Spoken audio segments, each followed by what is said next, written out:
Nous sommes aujourd'hui, le vendredi 10 juillet 2020, il est 10h55 du matin. Et c'est le moment de faire mes adieux au ministère de Justice et Sécurité publique. Avant de m'en aller, il m'est offert l'occasion de remercier toutes celles et tous ceux qui m'avaient soutenu lors de mon passage à ce ministère régalien de l'État. Mes remerciements s'adressent tout d'abord au président de la République, son Excellence M. Jovenel Moïse, et au Premier ministre, Joseph Jout, qui, il y a exactement 4 mois, 6 jours, avait jeté l'heure dévolue sur ma personne. Mes remerciements s'adressent aussi à la presse haïtienne, mes collaborateurs, les employés du ministère de la Justice et la population qui, dans son ensemble, avait compris le bien fondé de la lutte que je menais en vue de placer les artisans de l'insécurité hors d'état de nuire et permettre, par voie de conséquence, aux citoyens et aux citoyennes honnêtes de vivre dans leur pays, ce en toute quiétude. J'étais très heureux d'avoir eu la chance de servir mon pays avec conviction, un pays qui a beaucoup investi en moi. Je pars donc ce matin, le cœur léger, la conscience tranquille, les mains propres et la poche saine.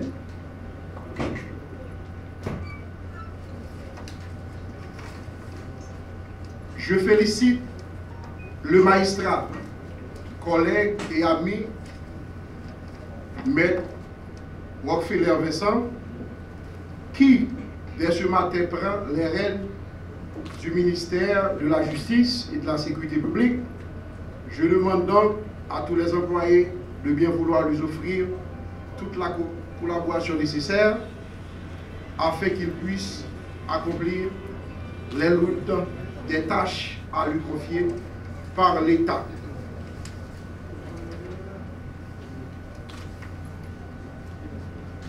Comme je le faisais dans un passé récent, je reprendrai ma toge d'avocat pour continuer à assurer la défense de la veuve et de l'orphelin, tout en restant bien sûr en réserve de la République.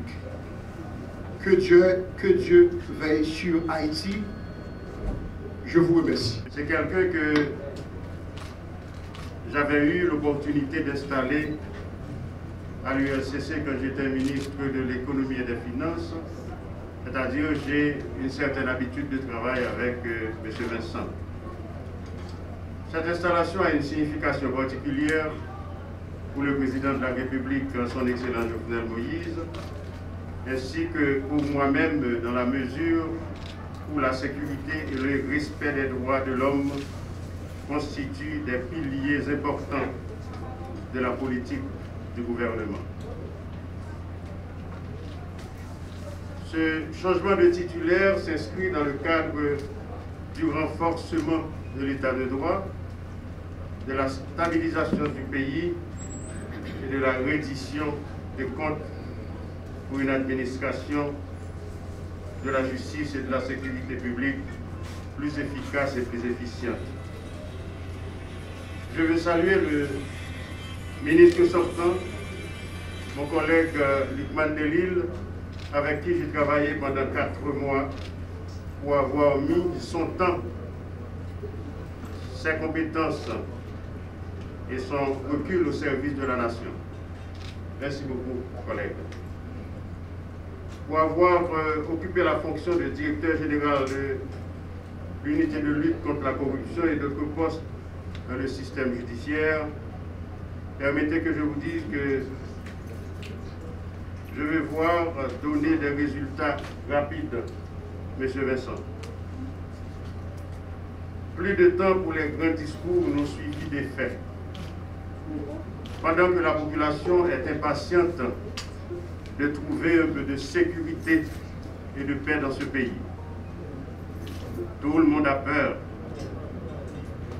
Il est venu le temps pour que la peur change de camp en Haïti, comme le dit souvent mon collègue de Lille. Au-delà des feuilles de route qui a été assignée à votre ministère, je veux que dès aujourd'hui, vous vous penchiez sur les principaux dossiers suivants. Présenter un rapport, j'ai bien dit, un rapport sur le cas de la famille Benoît et adresser les problèmes fonciers en général. Vous devez travailler avec le ministère des Haïtiens vivant à l'étranger pour que la diaspora haïtienne cesse d'être victime des spoliateurs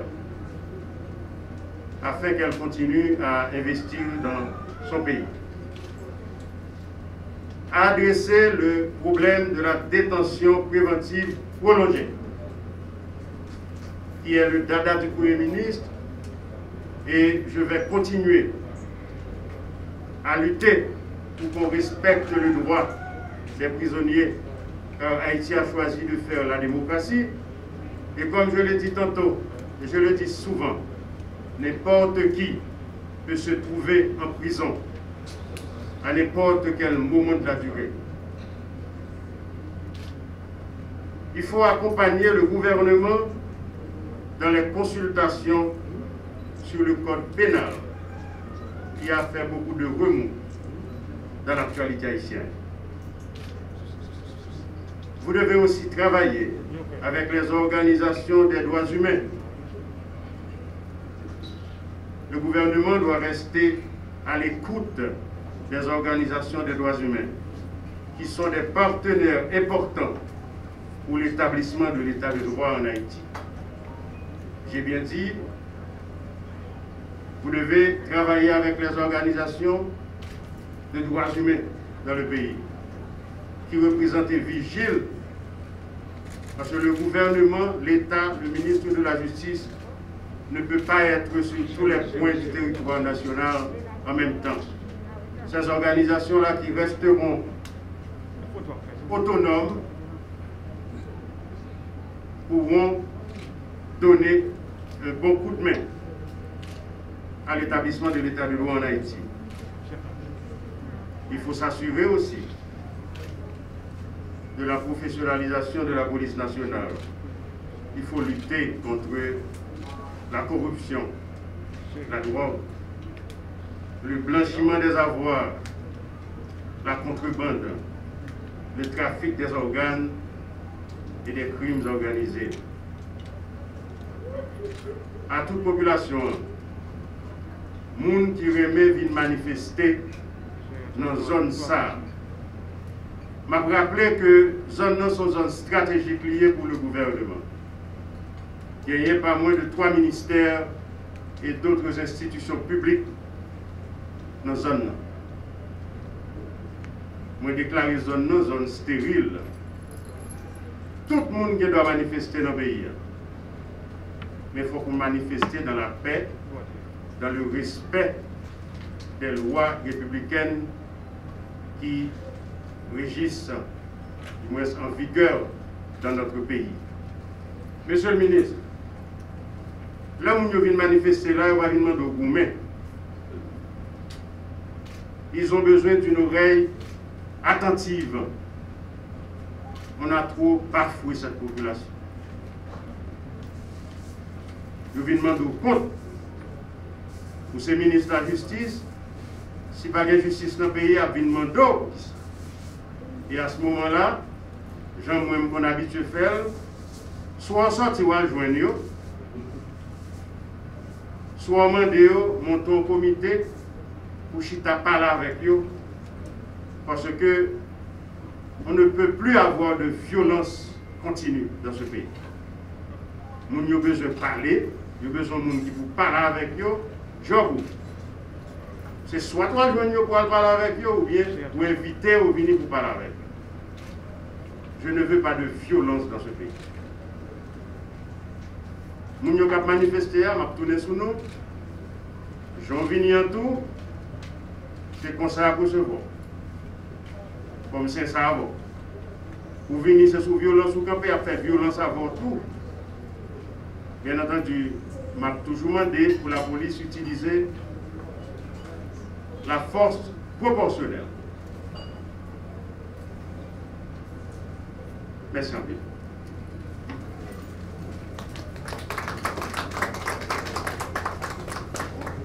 Voilà le chef du gouvernement qui a procédé à l'installation du nouveau ministre de la Justice et la feuille de route a été explicitement, clairement communiquée au nouveau titulaire du MJSP. Maître Rockefeller-Vincent accède aujourd'hui à la tête du ministère de la Justice en remplacement de Maître Luc Mandelil. Il est un magistrat de plus de 30 ans de carrière et jusqu'à sa nomination à ce poste, il a été directeur général de l'unité de lutte contre la corruption. Madame, Monsieur le nouveau ministre de la Justice, Maître Rockefeller-Vincent. Monsieur le Premier ministre, Joseph Jout, Monsieur le ministre sortant, Maître Luc Mandelil, Monsieur le secrétaire d'État à la sécurité publique,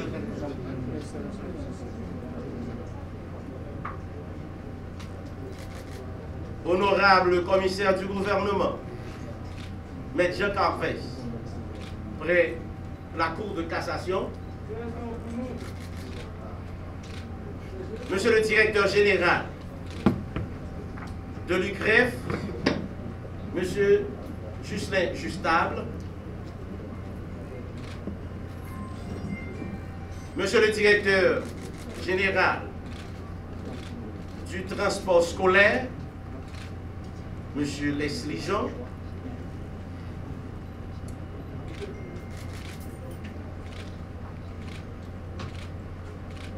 Monsieur le DC de l'ULCC, Maître Hunt, Jacques Ludwig Joseph, Monsieur le directeur de communication du ministère de la Justice, Maître Peggy Jean,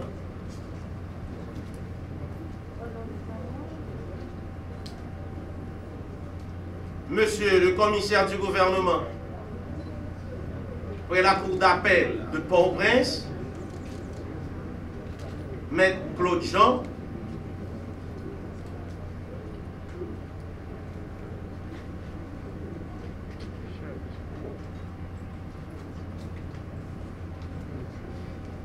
honorable doyen du tribunal de première instance de Port-au-Prince, ici dans l'Assemblée, Monsieur le commissaire du gouvernement près le TPI de Port-au-Prince,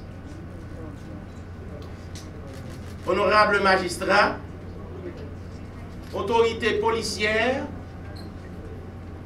mesdames, messieurs les cadres du ministère, chères collaboratrices et collaborateurs, mesdames, messieurs de la presse parlée, écrite, télévisée et en ligne,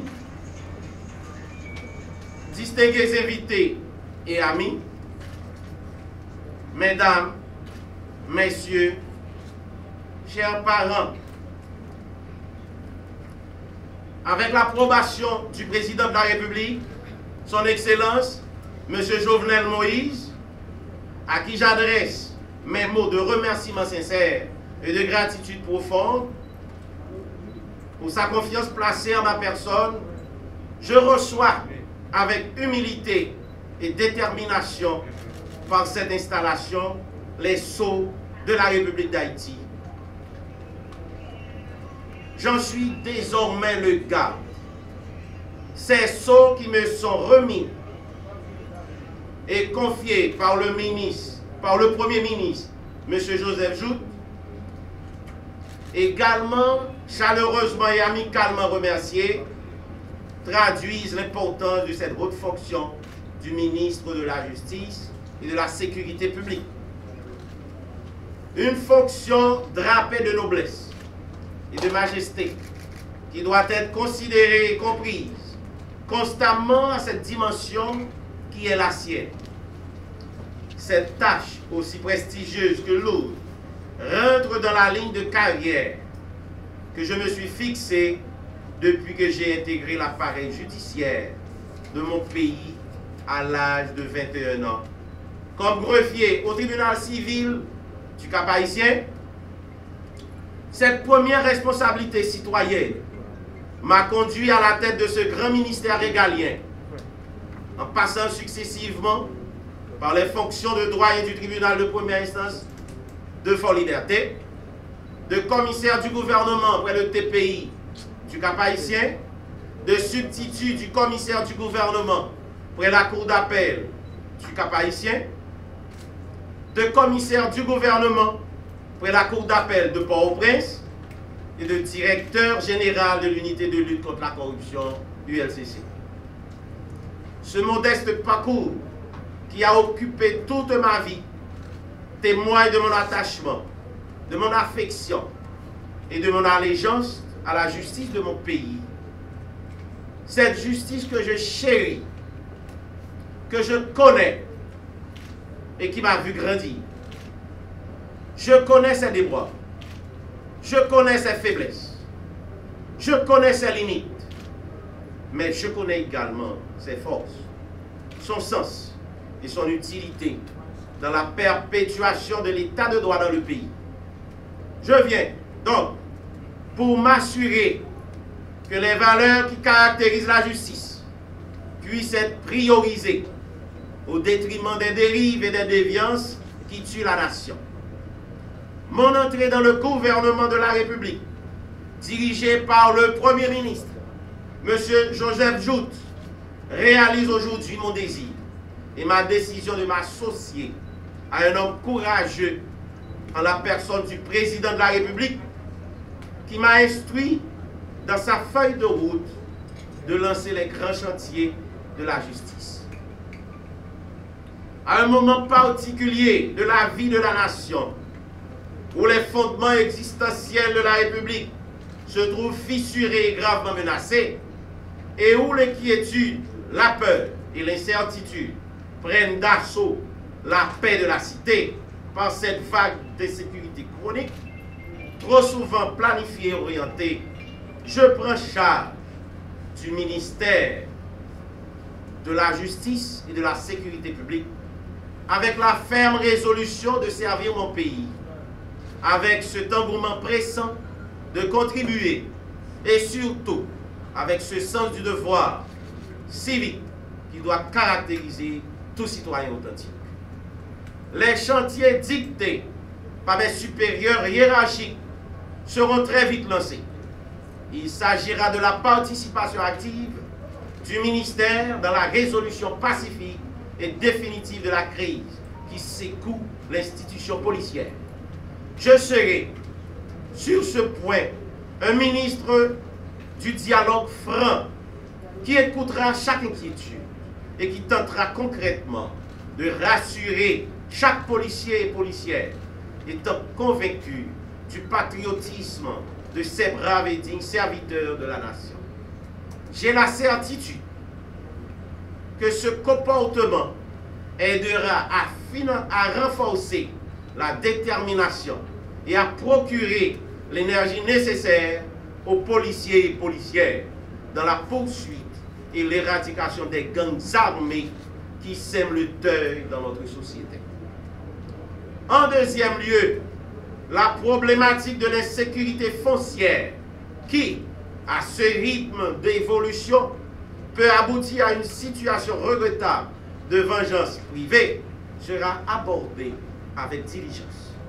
Des assises nationales sur le cadastre seront convoquées dans la perspective de solutions durables.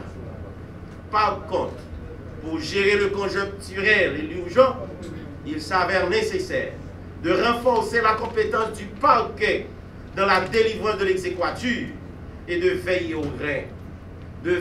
au grain à ce que chaque décision de justice sur cette matière ait bénéficié de traitement procédural approprié, sans fourberie, sans tromperie, sans souffler acte.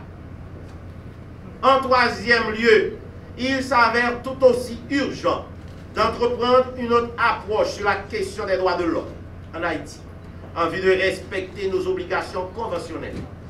Sur ce point, un signal retentissant sera donné dans la question cruciale de la détention préventive prolongée.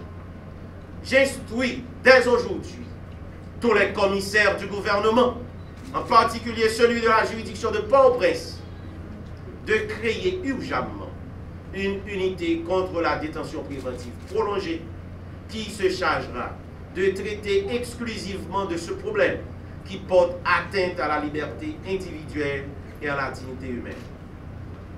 Ce mal a trop duré et nous devons nous en débarrasser définitivement. Enfin, le président de la République veut que chaque nouveau-né, chaque enfant d'Haïti puisse détenir un certificat de naissance. Une vaste consultation sera mise en branle pour aborder la question de l'état civil en Haïti. J'ai sur ce point une pensée très spéciale pour nos vaillants officiers d'état civil du pays qui méritent une meilleure prise en charge. Je connais vos attentes. Nous allons travailler ensemble pour alléger les soucis. À mes amis parquetiers, je me garde de parler de ce qui doit être envisagé pour vous. Je suis et je reste un des vôtres. Je porte en moi vos douleurs, vos attentes et vos appréhensions.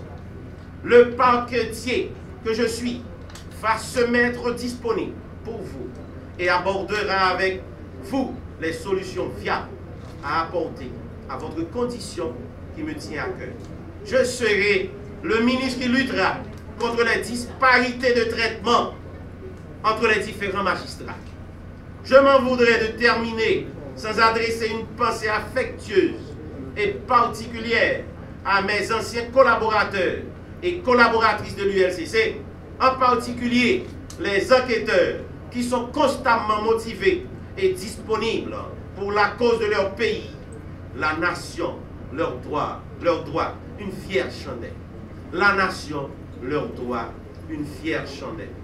À tous les cadres et employés du ministère de la Justice et de la Sécurité publique, j'attends de vous une collaboration active pour le bon fonctionnement de l'institution. Je serai toujours à l'écoute. Unissez-vous à moi et mettons-nous au travail. Que Dieu bénisse Haïti et que la justice et la sécurité règnent sur notre sol. Je vous remercie.